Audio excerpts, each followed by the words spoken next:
Hey everyone, it is Ellen from the Advocate of Soul podcast. And as many of you know, I love to talk to people with varieties of topics, varieties of stories, and varieties of experiences, because I firmly believe that we learn from each other. And all of us are mirrors, all of us are projections, all of us are all sorts of different things in our lives. But one thing I have noticed is that when we come together in unity and we come to just learn from each other without judgment, without pointing fingers, without anything, it's amazing what we can discover.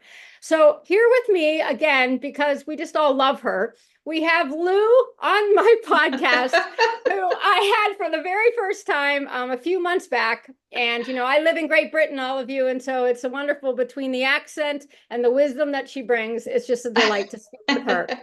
So, Lu, it is a pleasure having you on Oh my God. today.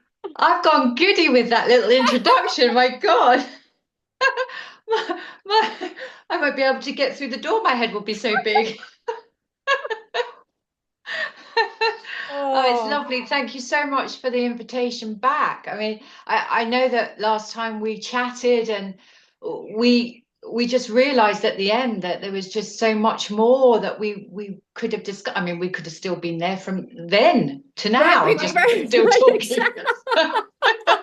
Chatterbox as we are. But yeah, there's that sort of that really lovely synergy I have with you, and it's like that sort of ease of discussion and talk and what have you. And yeah, it was really lovely to sort of like just delve into some, topics that were quite relevant and Mm-hmm. kind of that we mutually shared, creativity and singing and music, and you kind of expanded on that from your experience. So it was really lovely. Thank you to You're have me very back. welcome. You're welcome.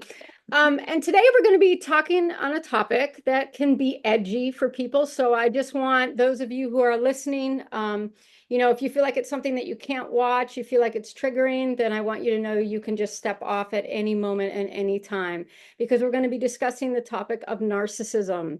And for those of you who have either gone through it or experienced it, please know that this is a safe space. We don't have all the answers. Everybody's experience is different. Everybody's level of care and healing and the things they've been through is different. So you may find yourself in the story, you may find yourself not in the story.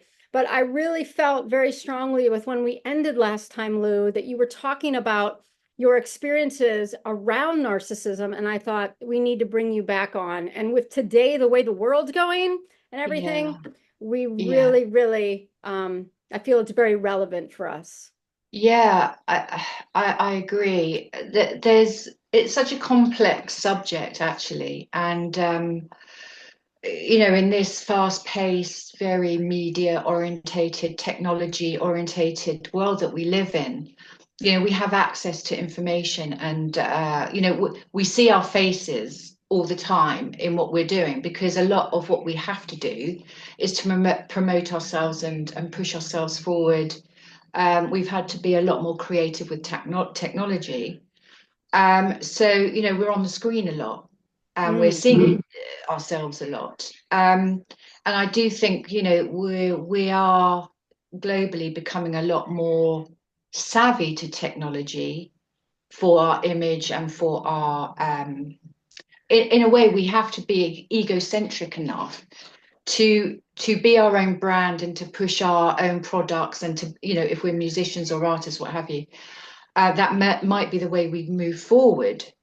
Um, but there's also a tendency where people are a lot more egocentric to a point where they don't see anybody else in the picture. They don't see Mm. from other Mm. people's perspective, because it's all about me, me, me, and look at me and what am I doing and da da da da da. And we've all seen them, we've all met them, we've all been it a little bit, Hmm. or a big bit, egocentric tendencies are kind of commonplace, and so is, being quite assertive. Well, some people confuse being Mm. assertive as, oh, they're a big head or they're arrogant, or well, they're all big words that sum up lots of traits and characteristics that we all hold in ourselves and that we all can convey to ourselves and all push you know, for ourselves. But when it comes to narcissism, I think it's an overused phrase. It's an overused word, and it's an overused for effect, and that's quite harmful in a way, because it kind of takes away from true experience of narcissistic abuse. So, you know, somebody that's experienced firsthand the awfulness of having to engage with a narcissistic person is quite different from experiencing a really shitty person that's, you know, very pushy, got a chip on their shoulder, as we say in Britain, you know, if they're a bit arrogant and really knows it all and what have you. You know, I'm finding that narcissism, because of our culture now and the modernity, our modernity, you know, modernity shows that our technology is very fixed and fixated with image. And we kind of, I think we've kind of merged these two into a confusing mesh of stuff. And maybe it's for us to just unpick it a little bit today, because I feel very strongly that, you know, egocentricity and arrogance and just a bit of a dipstick, you know, is quite significantly different than narcissistic behavior. And we've all sort of encountered some people in our lives where, you know, we think their behavior's been a bit off, it's not so good, what have you, but it needs to be put into perspective. It's not narcissistic behavior ordinarily. It might be, but it's not necessarily.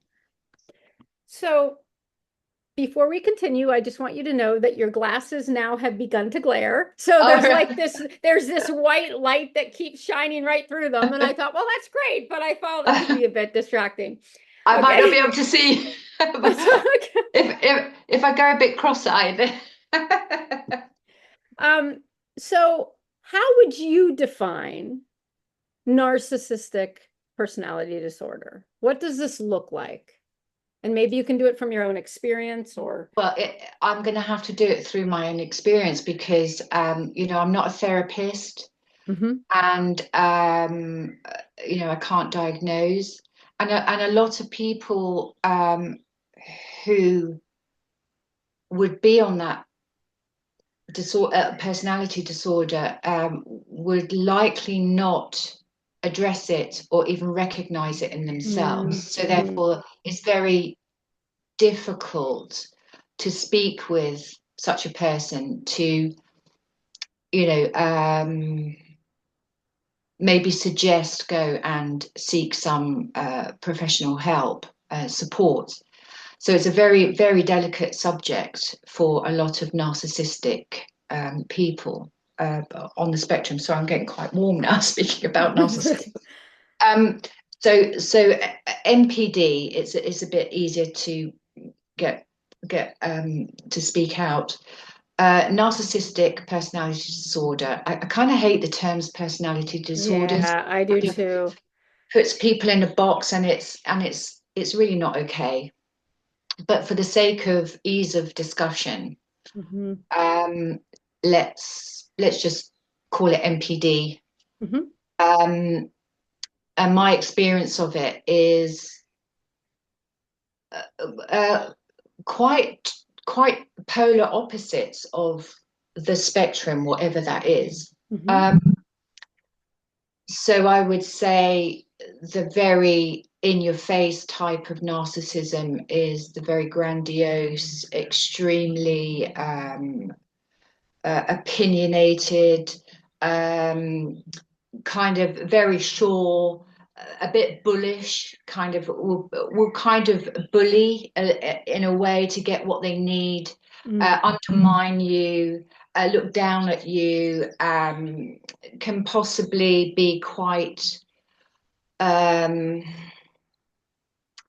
of verbally abusive in a way, in their manipulation, to put you down all the time, to kind of just make you feel under the thumb. And it's a behavior that is pretty obvious to a lot of people, who's probably never ever encountered narcissistic personality disorder in a person, but would know what grandiose would mean. Always trying to cut people down to get to the top. Will always big themselves up, and always know, have always done stuff, just the amount of stuff they've done, which is just so amazing, is Yes. unbelievable. And we've all come across them. Sure. But when it's to the detriment of the person that they're putting that and aiming at towards, that is very, it's harmful and it's abusive. And especially if you are in a relationship with them, or your mother or father is a narcissist, then that's incredibly difficult territory to live in, actually. So from my childhood, I was very smitten with my father. But my father, I didn't live with my father at all. I had only limited access, or he had limited access, for various reasons. It was quite complicated, but I was just in awe of this very charismatic, extremely funny storyteller, yet charming, beautiful looking man. Just would engage everybody. He'd just walk in the room and people would just know he's arrived. And he just emulated this charisma, that just bewildered me and kind of fascinated me, and it was just a wonderful thing. Until I got a little bit older and realized that actually his behavior wasn't so beautiful and charming and charismatic, and actually there was a real shift when it was suiting him. And it was very conflicting because, as a child, I adored my father. I still do, to a certain extent, Yes. But this kind of, as a child, I was not only conflicted emotionally, but I was seeing stuff that was really making me question what I was seeing, and it didn't feel good. It didn't sit well. And I was a child that had a very difficult upbringing, so maybe I was quite intuitive from an earlier age anyway. I would sense I would have been. But this questioning started to really cause me problems, because I would have weekend stays and have to be in my fear of this behavior. And predominantly it was against women. So, my mother and father divorced when I was I wasn't even a year old. And I was brought up with my grandparents. So I had very limited time with my father. But as I grew older, I really felt I wanted to spend more time with him, to get to know him. However, and I voiced that. And he tried to implement that a lot more. but then that caused me issues because the more I saw, the more I disliked. So, the illusion was then breaking down, and then I was left with an uncomfortable situation where I was in denial, actually. I was in denial for a very long period until I got to my teens, where I realized that actually he was very abusive towards women. And I would go so far as violent against women. So quite a lot of stuff to hear and see as a child. Yes. That wasn't comfortable, and that really grated and really made me question. And I was stuck in a lot of fear, actually. And a lot of stuff happened not in full view of me, but I could hear it, I could feel it. I wasn't a silly kid. I got all the nuances of what was happening, and it was really distressing. So yeah, but then this guy would just literally shift into a different persona and be, laughing and funny, and it would be like Jekyll and Hyde. So yeah, that was first my first grapplings with the difficulties of the most obvious, which would be grandiose. And my father would always, and even now,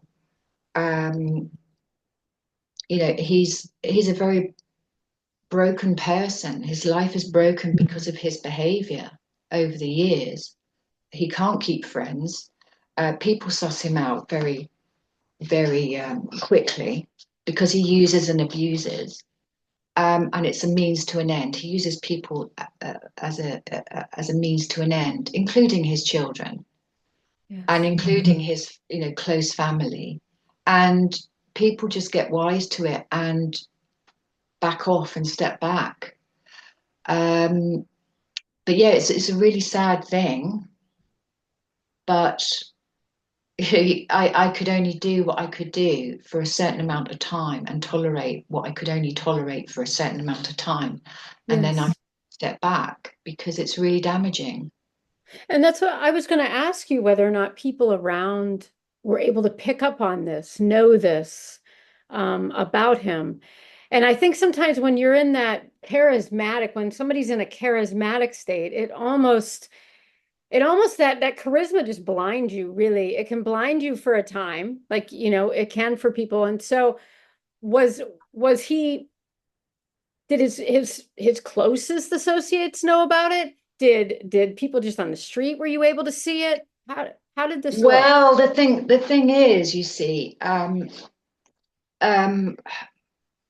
if you behave in a negative manner towards others, then you're not going to get what you need from them. So you have to put on this persona and play, perform, and that's what he did very well. So he would pull you in, and a lot of, well, most grandiose and the other type. I mean, apparently there's lots of different parts of spectrums, but I'm just going to talk about grandiose and vulnerable today.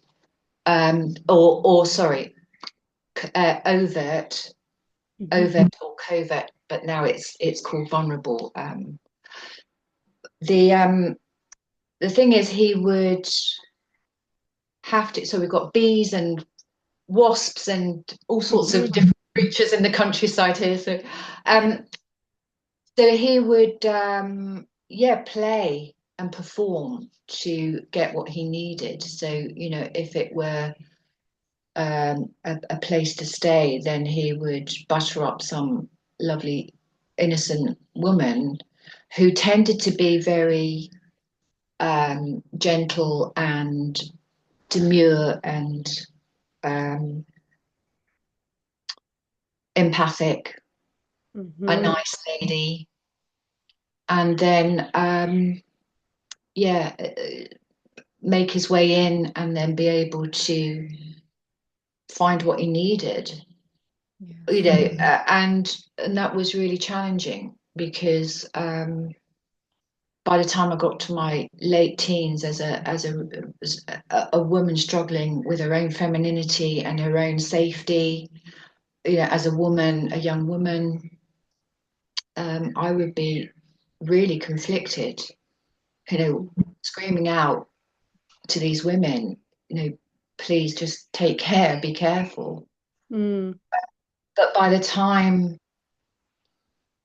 uh, I by the time people are drawn in, then it's a bit too late because they've already emotionally invested. They're emotionally already involved. And as a family member, I think, you know, we're very loyal, regardless of Yes. dysfunctional Mm-hmm. our our family member is. Mm-hmm. You know, at the end of the day, it's the denial thing. It's the denial. It's the no, this surely can't be happening, and it's that second guessing. Oh Mm-hmm. no, surely I didn't see it like that. Maybe I got it wrong, or uh, maybe I've got this totally. Yeah, I've got the wrong end of the stick here. Yeah, yeah. There can be a lot of, I know in my own experience, there can be gaslighting, like almost like they did not, it's no, Ellen, you did not see that, you did not feel that, you did not experience that. Yeah, Oh no. And then you do the second guessing. You're just kind of like, oh, well, yeah, maybe, yeah, I yeah, obviously didn't see that right. yeah. Whereas actually our very first gut instinct is always the right one. Our body always knows. I But I have agree. found in my own life that they just make you think that you are off your rocker, you Yeah, didn't see a thing, you're not yeah, knowing a thing, you're definitely not feeling anything. definitely. And that in its way is like the gaslighting starts that self-doubt. That self-doubt. Oh, well, I don't even know. I can't even trust my own senses. Mm-hmm. And with people that you love very much, you want to give them the benefit of the doubt.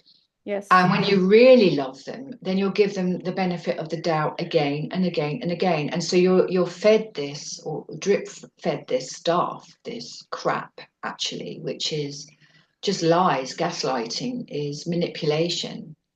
And manipulation takes different forms. One of them is gaslighting. Mm-hmm. But lying and psychopathic lying is Mm-hmm. is um is just it it kind of distorts your brain. Your brain is going in all different directions, going, but hang on a minute. I saw that or I heard that. I sensed that, but yet you're barefaced lying. And as if, you know, and they're looking you in the eye saying it like they're actually believing it. They're believing their own lies Yeah, I was too. going to ask you that. Do you feel that they are cognizant at all? Is there ever a point where you feel that this begins to start in a person's life and they can change it? Or is this just something they're, well, I mean, I hate to say this, but like born with, or is it a learned behavior? How do you? Well, I think it's an interesting thing, and many people will have their own views on it. Mhm.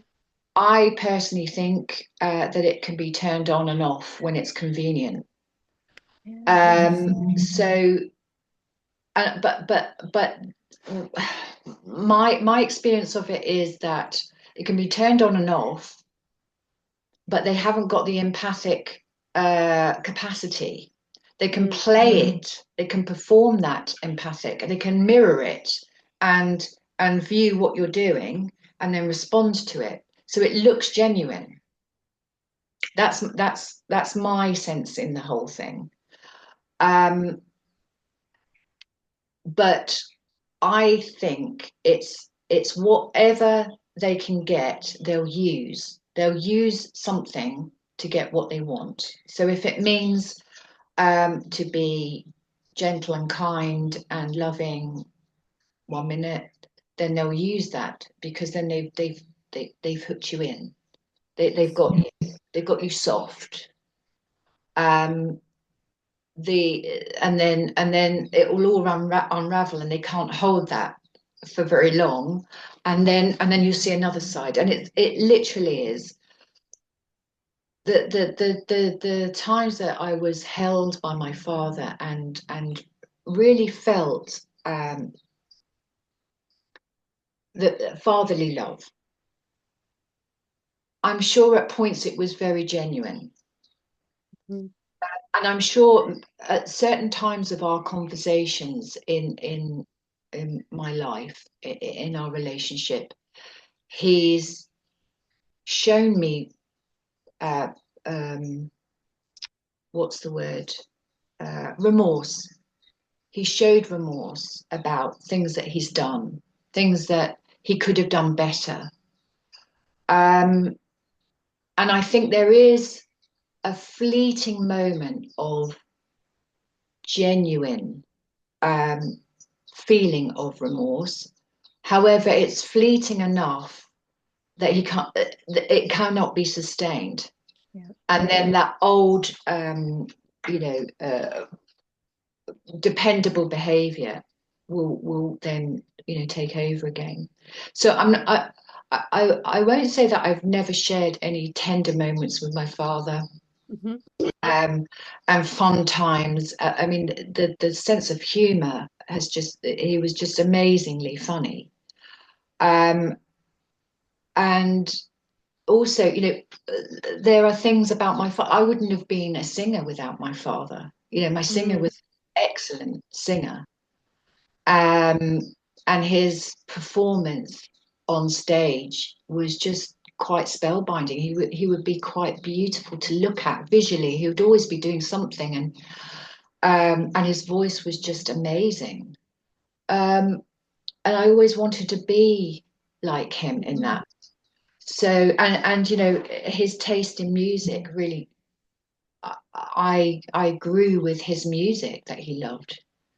So I've got a lot to be grateful for in many ways. And he's the artistic side of my family, and I'm fully grateful to him for it. And I love him very dearly, but I can't be near him. I can't be in his company. I can't speak with him. I don't wish to have any point of contact with him, because then I will be pulled in again, and it's too much damage. It's too much. So I think for family members, in my family dynamic, all his siblings have pretty much fallen away. I don't know much about him at the moment, so I don't think he's got anybody in his life in a relationship to. If he did, I'd be highly concerned. Mm-hmm. Sure. So I hope he's not. Mm-hmm. Mm-hmm. And I just find it all terribly sad. Mm-hmm. Looking back from what I do know, what I've gleaned from my family history, is that there is a lot of trauma in my family, in his side of the family. Could possibly be a few generations away, even. My sort of further history is immigrancy, so you don't become immigrants just for the hell of it, just for the fun, unless you're economically moving by choice to somewhere. But back in the day, there would be persecution or economic famine or whatever. So I wouldn't imagine that my family, generations ago, came here in Britain for anything but survival. And I do know that my father, and I do believe him, he was constantly hungry as a child. They were poor, a poor family, and he did mention that he he skirted around the issue. He never really discussed it in full depth, but it seems that he was sexually abused as a child. So all those elements would have been, and more, the dynamic in the family was very challenging. So I think his way, in my way of trying to get my head around it, is there was a sort of a split, where his way of survival was just, it's only me, I'm only here, there's nothing else that I can depend on. I just need to, do what I need to do to survive. So I do have compassion for that boy. I do have compassion for that young man and that baby. But I also know that through life, lots of people have been damaged that he's come into contact with, and that are still, he's in his trauma still, but also contributing to other people's suffering. Yes. Yes. And that I can't tolerate. No, no. And that's the thing. I think when it is family, there is, because I had abuse in my family as well. And it was always kind of like this touchy place to be. I love you, but I cannot continue to have this happen in my life. I love you, but we can't have relationship. It's not even relationship. It's not even a healthy relationship. And so there comes that point when your self-love and you've been hurt enough and all of those things where you have to say, okay, I can no longer do this. Yeah. And that's at a risk of like the rest of the family hating you, people misunderstanding you, the person who's doing it to you going into victim and going, oh, wait, I'm so sorry. I never meant anything of this whole thing. And it's like, no, you've sent enough flowers. You've done enough this. You have to eventually say, I'm not going to tolerate this anymore. And so what was that like for you when the illusion left? You saw it for what it was, and it was like, I need to move forward. What was that like for you? What, if you're able to talk about that? Wow, that's a really good question and a really tough one. I could just feel that sigh coming out of me. Ellen, it took me many, many years. It's only recently I've been able to really step back. The very core of me I can't bear suffering. I can't bear suffering. I can't bear to see anybody suffering. And although he's chaotic and destructive to himself and to others, I just would always be there, trying to, I guess it's the old rescuer syndrome.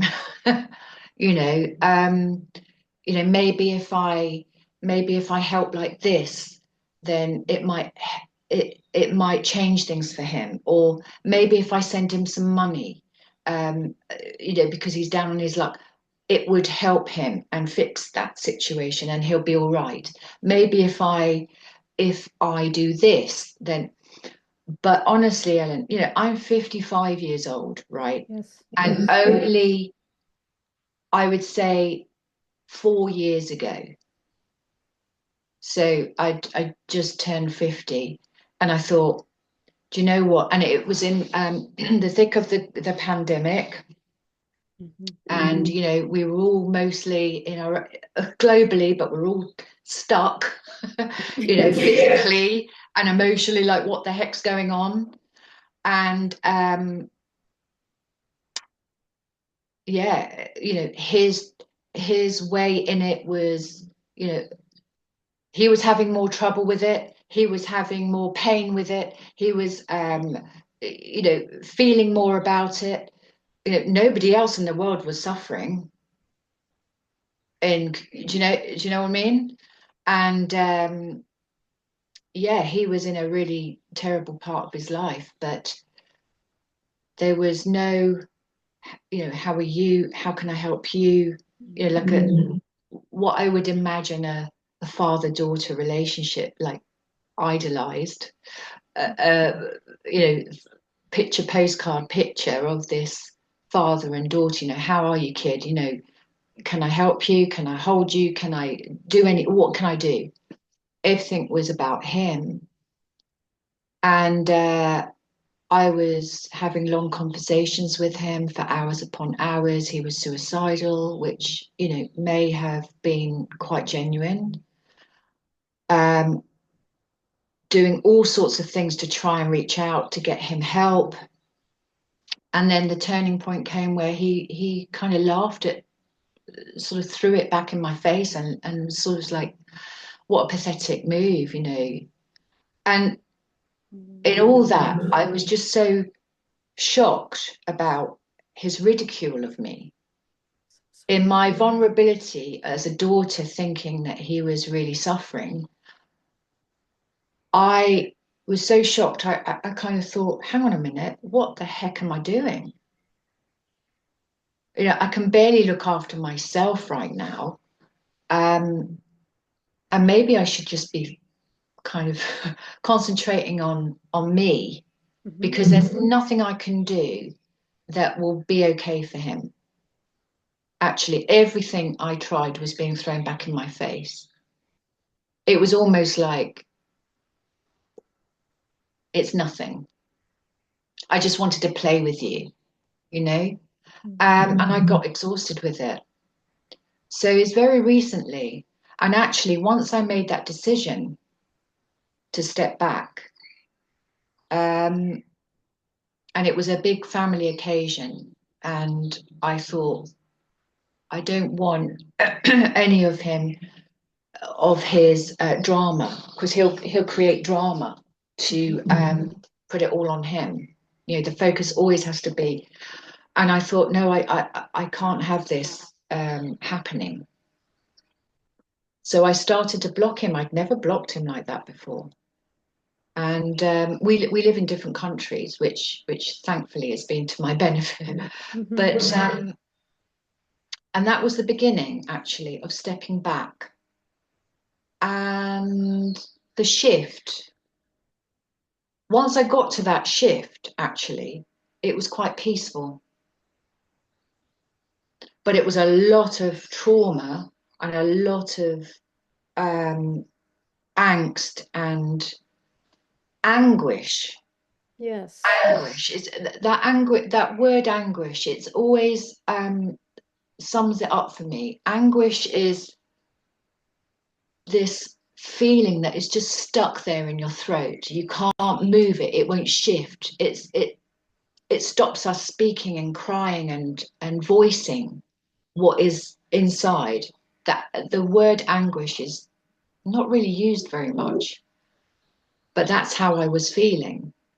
And then I got to a point of no, no, no, no, no. And I stepped back, and I'm fine. Weirdly. Yes. I've distanced. I've stepped back enough that I can distance myself for my own protection.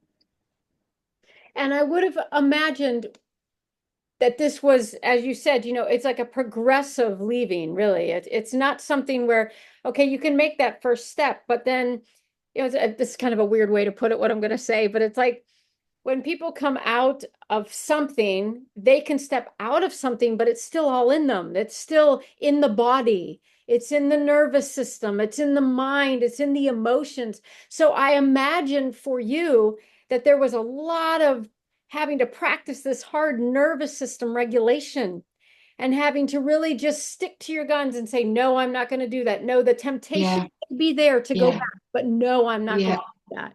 Is that yeah. fair to say? I absolutely agree. It it's just so stuck. It had been It takes a so lot of stuck. courage. I mean, I want to acknowledge that what you did took a lot of courage. Thank you. It Um, did. yeah, it did. Because I know that there is nothing fundamentally in my control that would change his behavior. There's nothing I can do. Only he can do it. And also that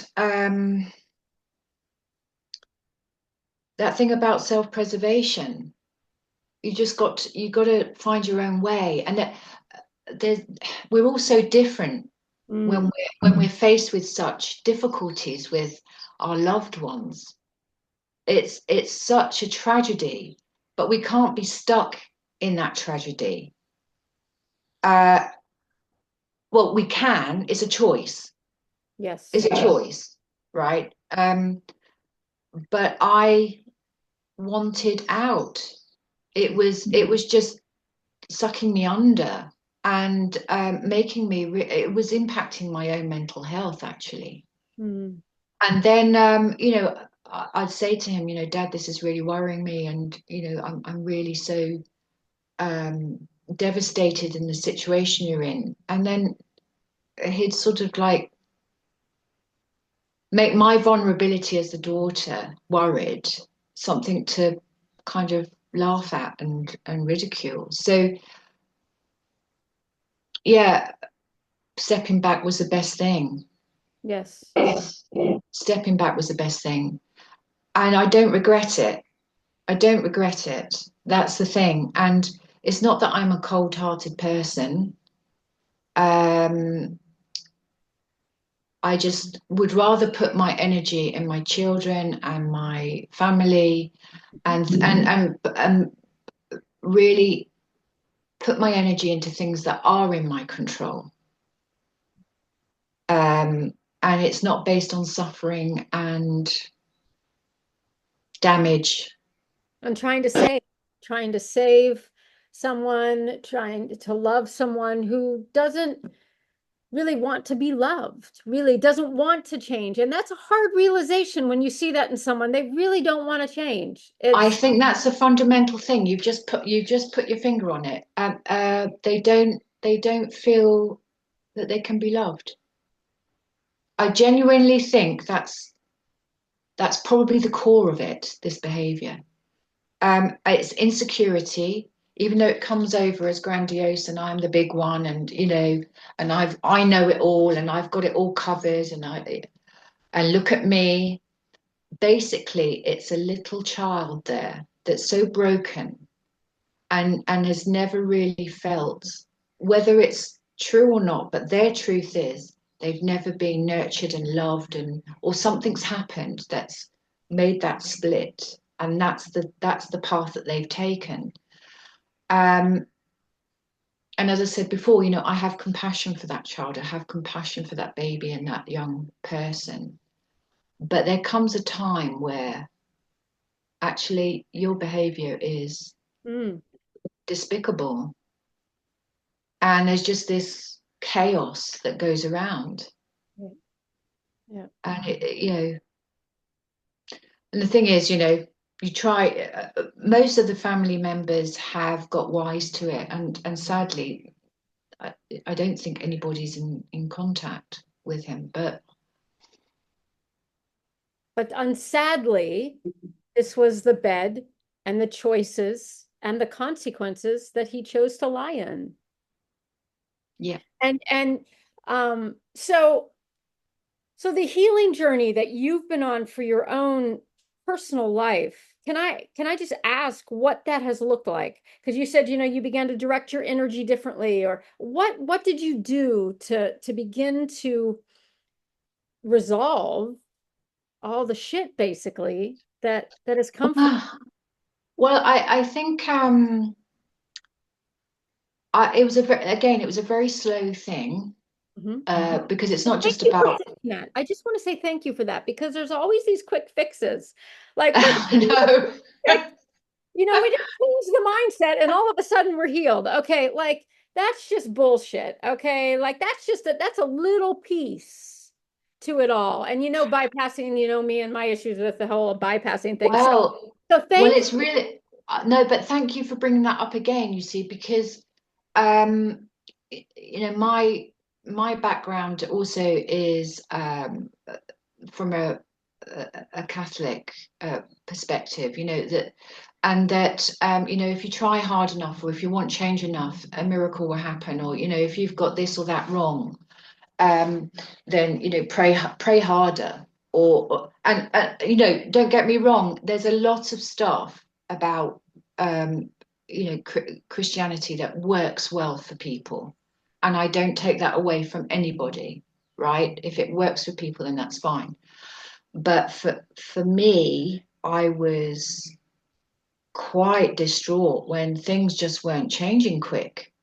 Like, okay, so I've got out of this situation because I want something better. I want to protect myself. I want to do better or whatever. Or, I've got awful back pain. But if I'm told, well, just pray about it, pray, and your faith needs to be strong, then it will change.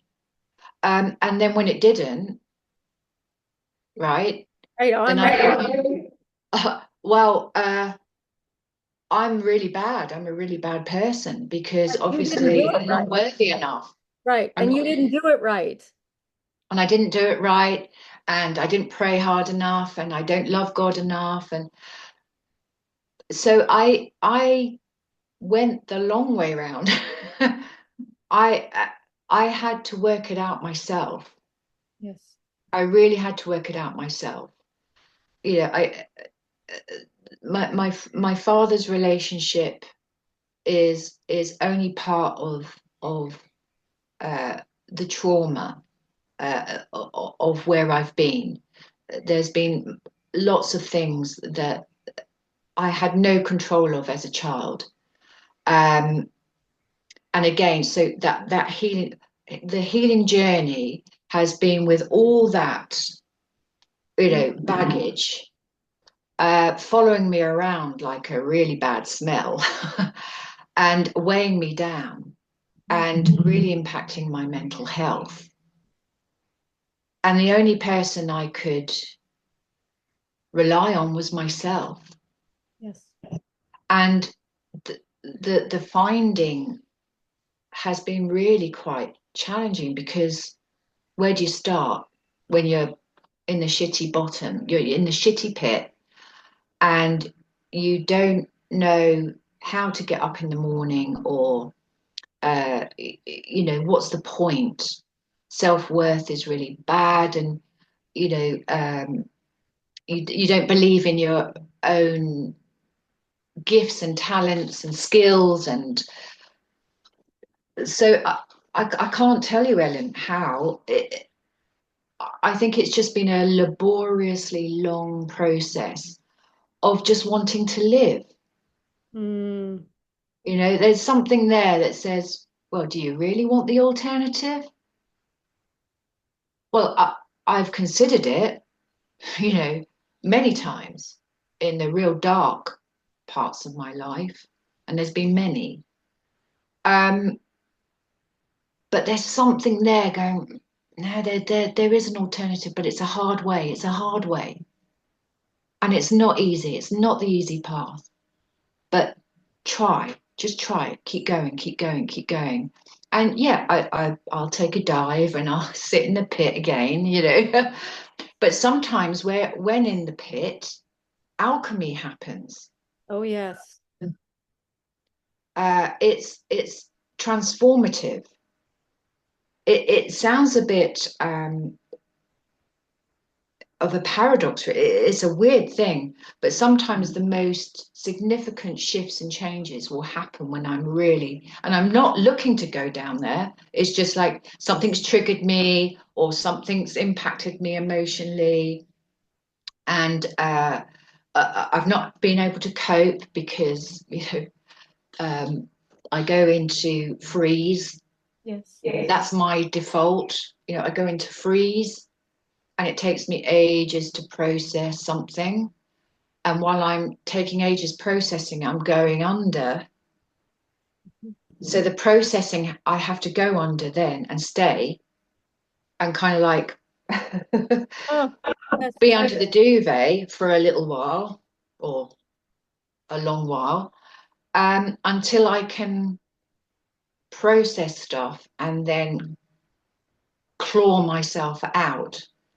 But that clawing out is where the alchemy arrives.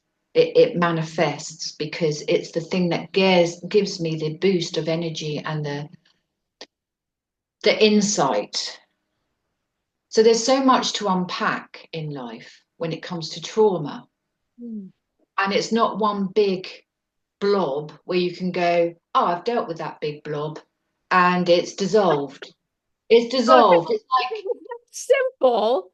We yeah, we wouldn't need help. We wouldn't, if it was that simple, we all would have arrived by now. absolutely. Absolutely. If only it could just dissolve into a little sort of like puddle. And then Oh you go, yeah. oh yeah, okay, that's Okay, that that's all over. makes sense now. 30 years of that shit. Oh, of course I got it now. Okay, no. Exactly. That's not And even that's not realistic. That's not the human journey. We're selling somebody something and telling them to put it in a pipe and smoke it. If it was that simple, it just isn't. I And know, it's I okay. know. It's okay that it's not simple because we're complex. We actually are dishonoring ourselves if we take this easy way out. We are Yeah, dishonoring the beauty of the complexity of each one of us. yeah, yeah. And the hardships, as much as they are painful, Mm. the hardships to get through to that healing. And the healing is in stages because it's multifaceted, mostly with most of us, I think. It's multifaceted. It's not just one trauma. In, Speaking for myself, trauma started, but then my behavior to to um to keep me safe weirdly made me more vulnerable. So then I entered into more trauma, and then I'd be preyed upon, and then I'd be groomed, or right. So there would be multiple factors that made me which brought me to where I am, realizing that I do have a choice. Healing isn't going to be easy. I need to find this for myself. I don't want to stop my life. I don't want to give in. Mhm. I don't want to give in. I'm not saying giving in is uh you know where you take your life. That's not giving in. Some people have to. Okay, that's fine. But there is an alternative for me. And an alternative for me is stick with it, kid. You know, tomorrow might be brighter. Um, and going back to that sort of, by default, when you're a child, you're not able to defend yourself. Mhm. You're not able to control situation, that you're surrounded in or circumstances. Um, and I think I was a type of child that just became very inward and very mute. I was selective mute for a lot of my childhood. Um, and I guess I may have been just, I may as well have had a neon sign going, walking vulnerable person or walking vulnerable kid, I wouldn't know how to defend myself, how to speak up for myself, how to, voice, how to protect myself, like to keep out, go away. I would actually do the reverse. I would literally withdraw, where I would chances are I would be preyed upon even more because I was an easy target. That's my perspective. Yes. So, looking at, a male figure that for a long time I wanted a male figure to save me, Yeah. to, just save me and look after me and nurture me and be kind to me and whatever. Well, I'm a woman now who's kind of come to the conclusion that it was all me it could have been me doing all that, but I wasn't given the skills and the tools or the wherewithal. I wasn't taught it. All I was taught was not to love myself because my body has been abused, and I've been physically abused and emotionally and psychologically. So where would I find that? And it's brought me to this other stage in my life where you asked me about my healing journey and kind of walk you through it. But I thought I was on a healing journey, and I was a bit more stable and balanced until something quite significant happened very recently, and it gave me a whole kind of, it spun my head with a disbelief of what I allowed happen to me again. Mm. Um,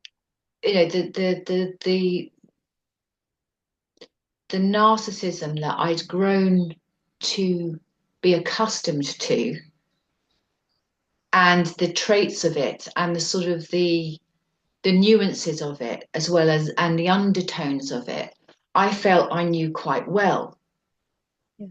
because it's in your face, and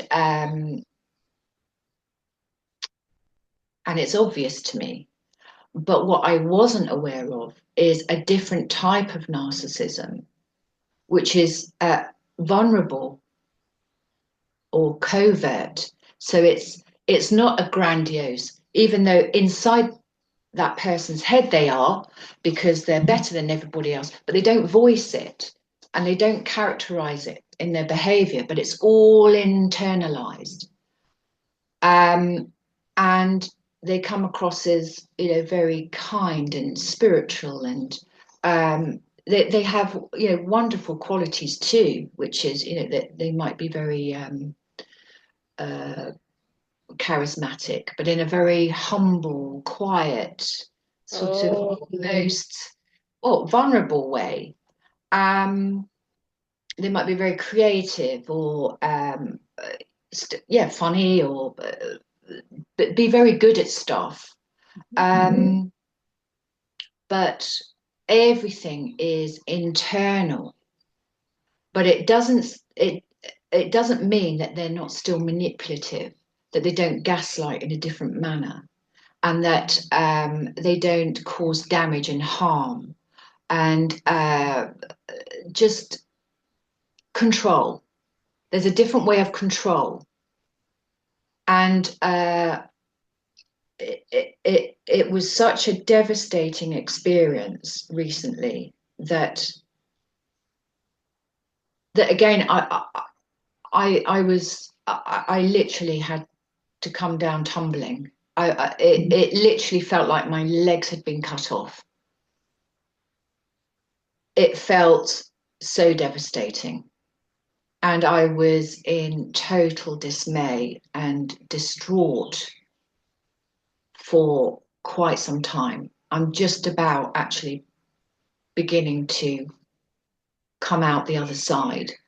And again, it's this other behavior that is it's to set you up, you know, all the love and the kindness and the care and the spirituality and the commonality And then you fall into that, oh, I'm loved and I'm respected, and there's so much here that I'm connecting with. And by the time there's a realization that things are awry, then you're already too far in. Yeah. Yes. And actually, this to me is more dangerous. Yeah. It's hurt me so much more. Mm. Mm. I mean, weirdly, than a lifetime of awful behavior from a loved one in my family, but this has cut really deep. Yeah. It really has.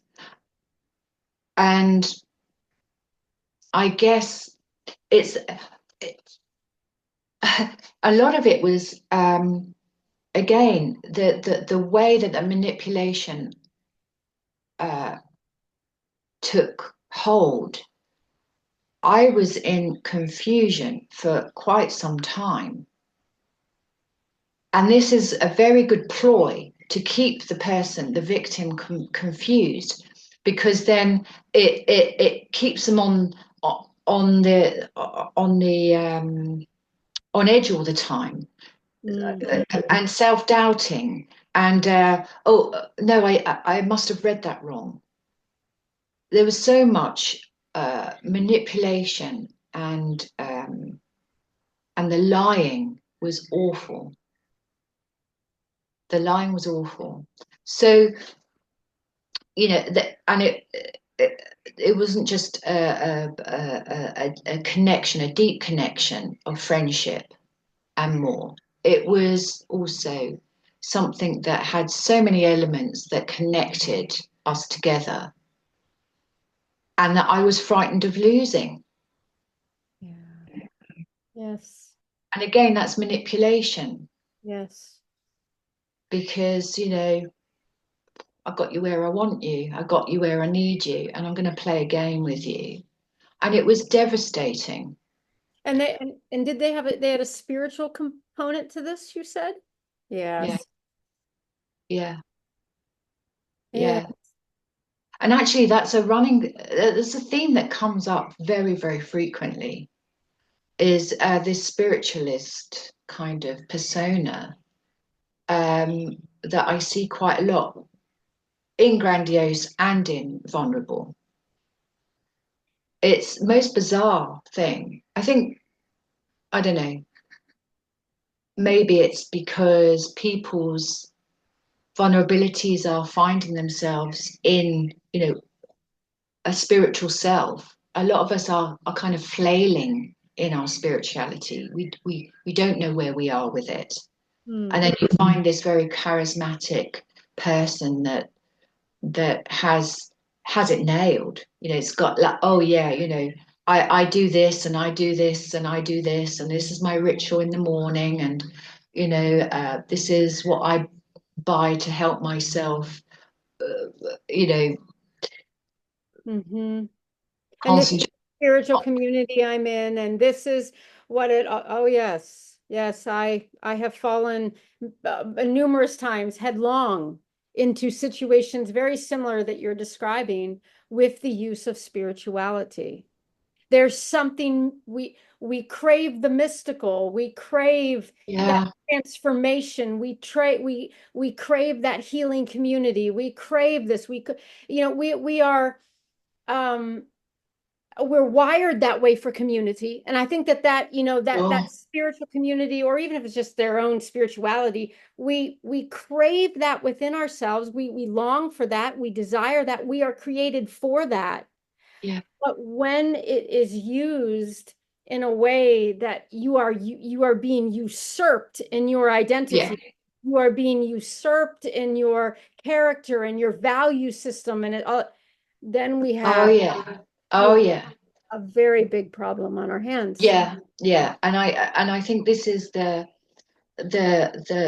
biggest strike that hurt, was that my belief system, which was a very strong one on a specific thing, my belief system Not necessarily through faith or spirituality, but my belief system was very, very sure and specific, and that was abused. Yes. Non-consensually. So therefore, it was a violation of the most despicable nature.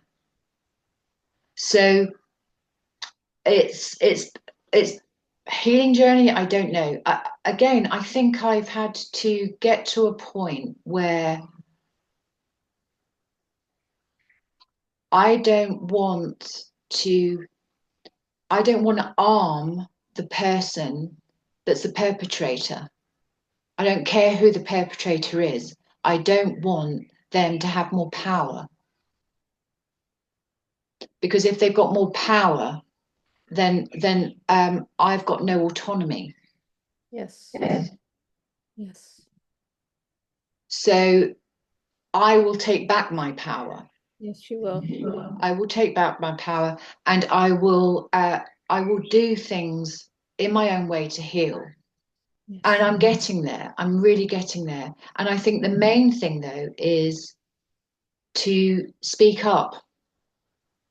To speak up, because a lot of people, men, women, and children who are abused by a narcissist, whether covertly or overtly,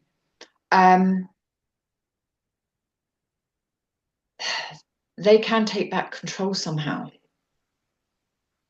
It's harder when obviously you're in a family and you're a child, and we all know that's a difficulty. But later in life, we can take control and take back, ourselves again. Yes. A lot of people that are getting over abuse have to find themselves again. I know it's a bit of a cliche, but everything's been stripped. That they've been stripped of their self-worth. That they've doubted themselves because they've been lied to and manipulated so much and gaslit so much. And also, the biggest one is silence. Yes. That's really hugely in their weaponry to throw on this awful silence, because then you're sat with your own discomfort. You're sat with your own, oh my gosh, what have I done, and how can I fix it, and what can I do? And that is manipulation of the highest order. I can't tolerate it. Mm-hmm. And when I did actually confront, and this is the thing about healing, which is really difficult, because it's one thing to step out of an abusive relationship, a narcissistic abusive relationship, but that you're going to have all stories made about you that are incorrect and wrong. Correct. Right? They're all lies, because these people thrive on drama. They thrive on making the abused hurt and degrade them more. So they'll tell more lies. They'll have more people on their side by telling these lies. I mean, there's this term "flying monkeys," where in the Wizard of Oz, when the Wicked Witch sends off her little monkeys to do her bidding and cause destruction. It comes from that term, but that's exactly what the narcissist will do. And that's really difficult when you're sat with your own truth, knowing that you've been abused in some horribly despicable ways, and that nobody believes you, or few people believe you. And that's really quite difficult. Mm-hmm. Mm-hmm. You know, nobody wants, if a lie were told about you, Ellen, you'd want to defend yourself. Yes. If a lie's put about me, I'd want to defend myself. But if the lies have already been taken in by somebody, there's nothing I can do about it. So again, I've got to step out. I've got to step out and step back. And it's not in my control. So what is in my control? Well, what is in my control is my creativity. I found a lot of my own creativity. I don't need anybody else for it. I thought I was stuck in a creative, manipulative situation, but I'm not actually. The best thing that's happened, and I am grateful to it, is what happened. Mm-hmm. Because I've realized that I'm not defenseless. I'm not a vulnerable person. I'm not a victim. I don't want to be a victim. So I can stand up and make my own projects. I can stand up and be creative. I can stand up against narcissism. I can stand up and speak about it. I can stand up and work with other victims Yes. and support in some way. And the only way that I know how is in creative workshops. Mm-hmm. So that's what's my intention. And actually, it's been so wonderful to develop projects with the hindsight and with the knowledge now, the experience, the experiential. Yes. So I can go into a safe space, provide a safe space Mm-hmm. for those who have got a commonality in their hurt, Mm-hmm. and offer something creative, and support and hold space there. Yes. And that's, oh, I just want to sit in this moment for a second, because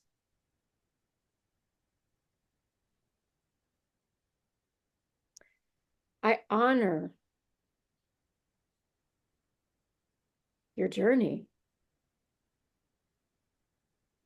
all of it. Thank you. And I honor the alchemization that you're doing by helping other people. Because sometimes what can happen, well, not always, but sometimes it can, especially in the situations you're describing. And I do know we're way over an hour here, but we're gonna end it in a second. But I wanted you to have the freedom to talk. I wanted you to have the autonomy to share your voice. But sometimes what can happen in the situations you're describing is people completely shut off. And sometimes there's a place for that. Sometimes we do just shut Yeah. off. And we say, okay, I can't even go there ever again. And there's a place for that. And there's a time for that. And we need to do that sometimes. I've needed to cut things off and just be like, I am never returning there. But then I slowly, over time, because it's who I am. And your nature as a healer, as an empath, as a light bringer, as one who is changing the frequency not only of your own life but of others around you. I have to just stop and say I honor the fact that you still continue to alchemize that the shit so that you can provide the safety for other people, because you in yourself could just say, you know what, fuck this, I am not going to help anybody.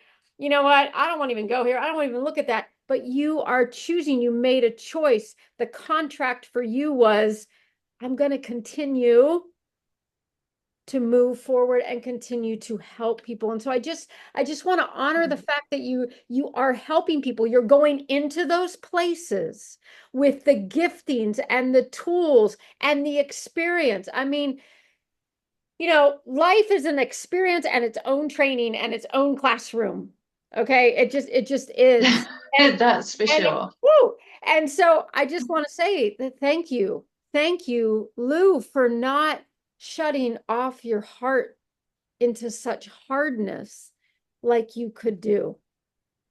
And instead, you are continuing to love. Instead, you are continuing to shine what our planet is needing right now, which is so much love, so much kindness, so much gentle landing. People need gentle landings. Yeah, this is for sure.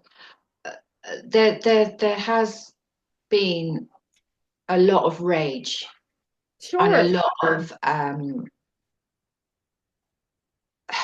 a lot of rage, and I've had to be in the difficulties of that. But also, I was also worried about losing that rage and not being sharp Mm-hmm. Mm-hmm. in my conviction of making myself okay in it all. I thought that if I lost my rage, I would be passive, Mm-hmm. Mm-hmm. and that would be, not that there's winners or losers, but that I would not be the fullness of me. But actually, the rage is still there. I'm very aware of what happened. Mm-hmm. I have no loss of memory. I don't feel forgiveness is the word or the place that I need to be with that particular individual, Mm-hmm. because I don't need it. Mm-hmm. I don't need to forgive, because I've stepped back, and the distance to me isn't forgiveness. Forgiveness may be, for a lot of people, their way, and I respect it. But the word forgiveness for me doesn't come into the equation.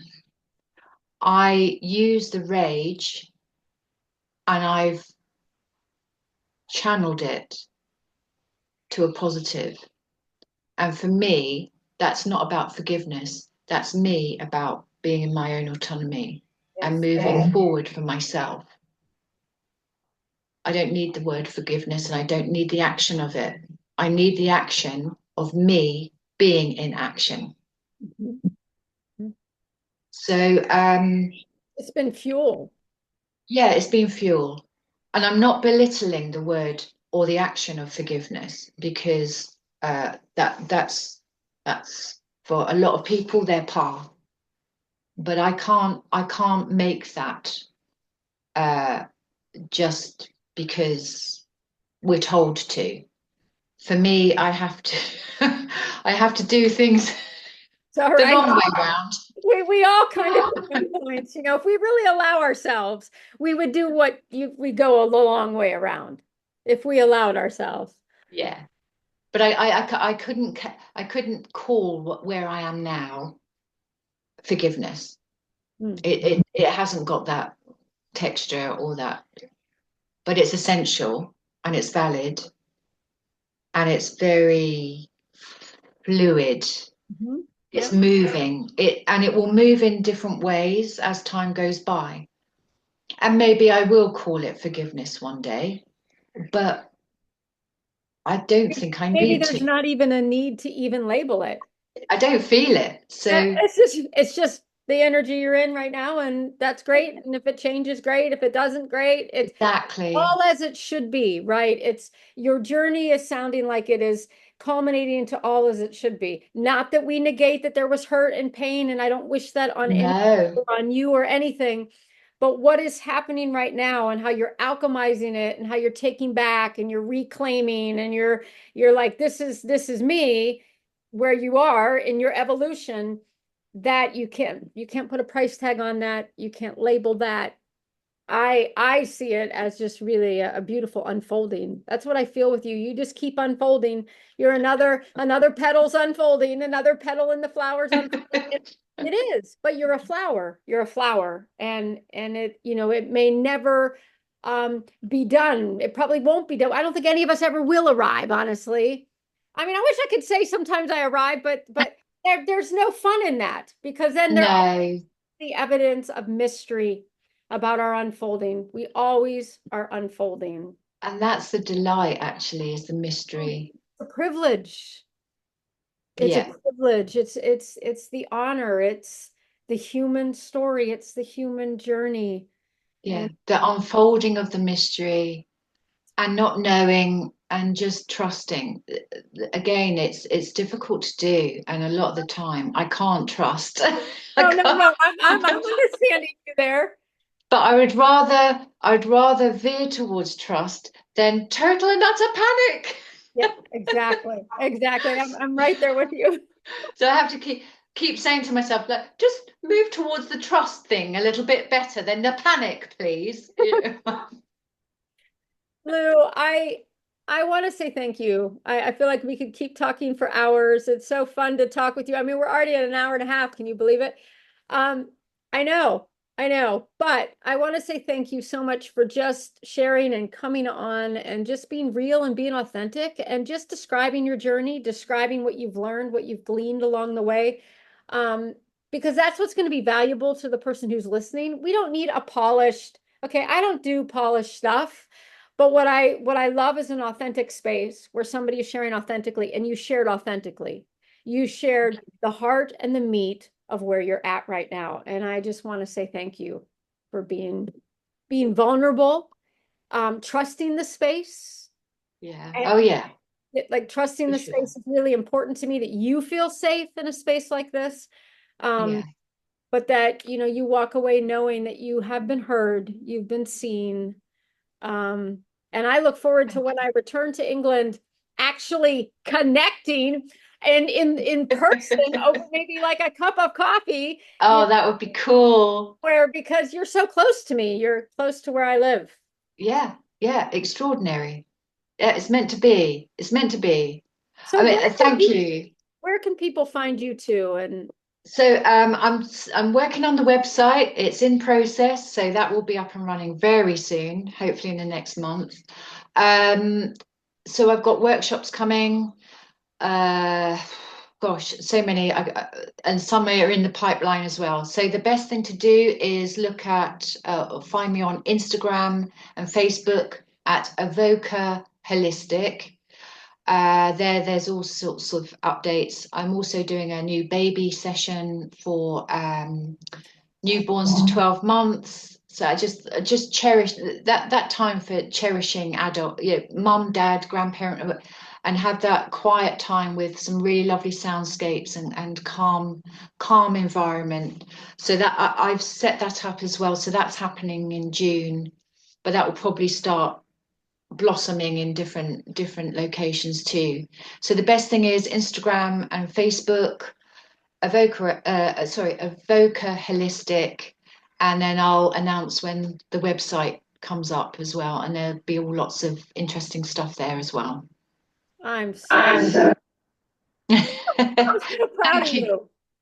So I'm proud of you too. Every time I see a new thing come up that you've posted, it's like, oh, it's tantalizing. What is she going to say now? And oh yeah, it's Oh, lovely. It's lovely. So thank you so much for having me back on. Again, it's only my experience. There's no judgment with anybody who's, finding their own way. It's just so individual and the dynamics are so individual. So, but if somebody's listening and feels that they can take something away, great. and I'll point them to you. Well, Thank you, thank you. Yes, and there will be workshops later in the year for much more focused on particularly women who have suffered abuse and particularly narcissistic abuse. okay. So that will all be coming up in my updates as well. All right. Thank you so much, Lou, for being here today. Thank you. Thank you. You take care. Bye.